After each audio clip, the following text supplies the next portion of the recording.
Citizenship amendment act 2019. ఇది 11th December 2019 pass అయింది. 11th March 2024ని ministry of home affairs rules notify చేసింది to implement this law. Citizenship amendment act 2019 అనేది amendment of citizenship act 1955.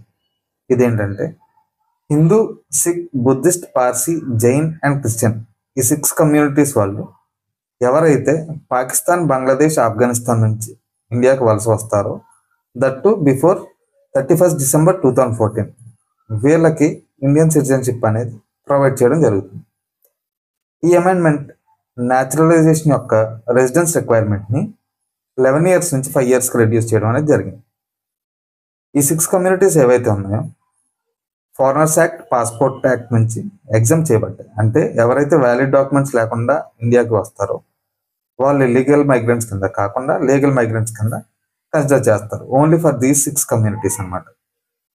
ఇవి 6 schedule areas మరియు inner line permit ఉన్న ఏరియాస్లో applicable కాదు.